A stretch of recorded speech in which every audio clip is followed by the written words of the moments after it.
आज हम बात कर रहे हैं सतनकुलम कस्टडियल डेथ केस की। जगह सतनकुलम, जिला थूथुकुडी। पीड़ित पी जयराज, जे बिनिक्स। दोनों एक छोटी दुकान चलाते थे। आरोप, लॉकडाउन में देर तक दुकान खोली। पुलिस थाने ले गई। परिवार को लगा कुछ देर में छोड़ देंगे। थाने के अंदर क्या हुआ, असली सच। रात भर लगभग 8 से 10 घंटे बुरी तरह पिटाई लगातार पुलिस वालों ने मारा। हालात इतनी ख़राब कि खड़ा होना मुश्किल था। बाद में मेडिकल रिपोर्ट प्लस सीबीआई जांच में साफ हुआ यह ब्रूटल कस्टडियल टॉर्चर था। मौत 22 जून 2020 जयराज की मौत, 23 जून 2020 बिनिक्स की मौत। 48 घंटे के अंदर बाप बेटे दोनों खत्म। सोशल मीडिया पर केस वायरल। लोगों ने इसे हत्या कहा। पूरा देश न्याय मांगने लगा। केस दिया गया सीबीआई को। जांच में साबित हुआ पुलिस ने टॉर्चर किया, सबूत छुपाने की कोशिश की। आरोपी कुल 10 पुलिस वाले, एक की मौत कोविड में, बाकी 9 बचे। मुख्य आरोपी इंस्पेक्टर श्रीधर, बाकी स्टाफ। 2021 से यह ट्रायल शुरू हुआ, 2022 से 25 तक चला। मार्च 2026 को 9 पुलिस वाले को दोषी साबित किया गया और अप्रैल 2026 को 9 पुलिसकर्मियों को फांसी की सज़ा सुना दी गई।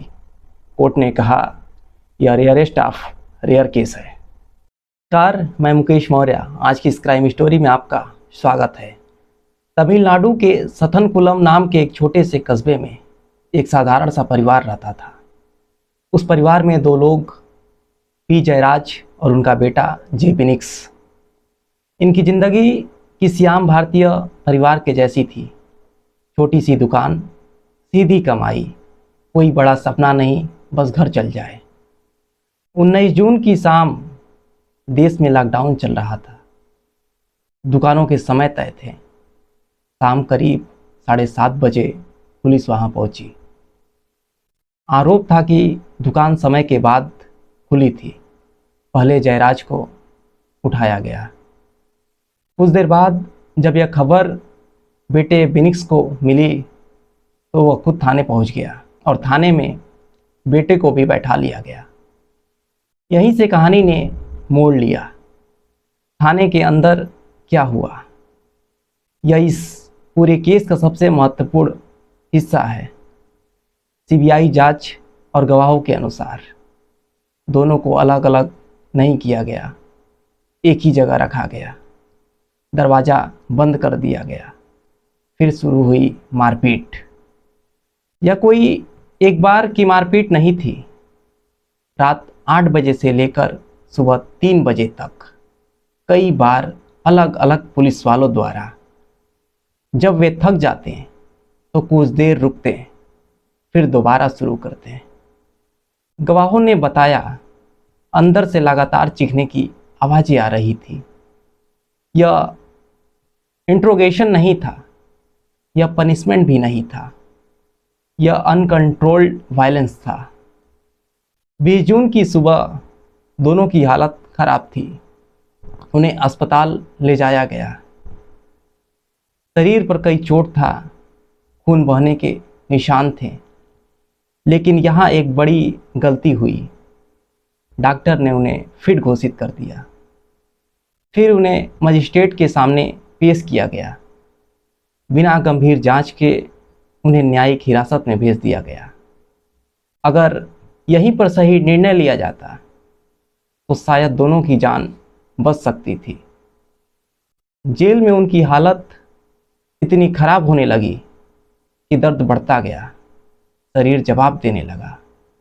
22 जून को बिनिक्स की हालत गंभीर हुई और अस्पताल में उसकी मौत हो गई। अगले ही दिन 23 जून को जयराज ने भी दम तोड़ दिया। 48 घंटे के अंदर एक ही परिवार के 2 लोगों की मौत। शुरुआत में पुलिस ने कहा यह बीमारी से हुई मौत है, लेकिन परिवार और स्थानीय लोगों ने इस पर सवाल उठाया। धीरे धीरे यह सच्चाई सामने आने लगी। शरीर पर चोट के निशान, गवाहों की गवाही, मेडिकल रिपोर्ट, यह साफ होने लगा कि मामला साधारण नहीं है। 23 जून के बाद लोग सड़कों पर उतर आए। तमिलनाडु में प्रदर्शन शुरू हुए। सोशल मीडिया पर मामला पूरा फैल गया। पूरा देश इस केस के बारे में बात करने लगा। मामला अंततः सीबीआई को सौंपा गया और इसकी निगरानी मद्रास हाईकोर्ट ने की। सीबीआई ने घटना स्थल का निरीक्षण किया, खून के नमूने लिए, गवाहों से पूछताछ की। जांच में सामने आया यह सामान्य मौत नहीं था, यह कस्टडियल टॉर्चर का मामला था। दीवारों पर खून के निशान, डीएनए रिपोर्ट, गवाहों की लगातार गवाही, इन सब ने एक ही बात साबित की, दोनों को लगातार मारा गया था। सीबीआई ने 10 पुलिस वालों को आरोपी बनाया। उन पर आईपीसी 302 हत्या सहित कई धाराएं लगाई गई। एक आरोपी की बाद में मौत हो गई, बाकी 9 के खिलाफ केस चला। यह मामला जल्दी खत्म नहीं हुआ। 2021 से ट्रायल शुरू हुआ। 50 से ज़्यादा गवाह, कई साल तक सुनवाई। इस दौरान सबूत पेश हुए, मेडिकल रिपोर्ट्स पर बहस हुई, गवाहों से पूछताछ हुई। 2026 में अदालत ने फैसला सुनाया। सभी 9 पुलिसकर्मी दोषी पाए गए। फिर सजा सुनाई गई, फांसी की सजा।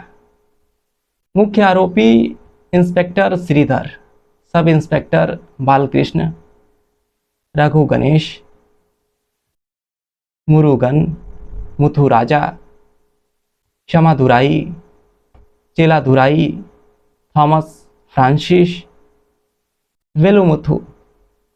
एक आरोपी पॉल धुराई की बाद में मौत हो गई।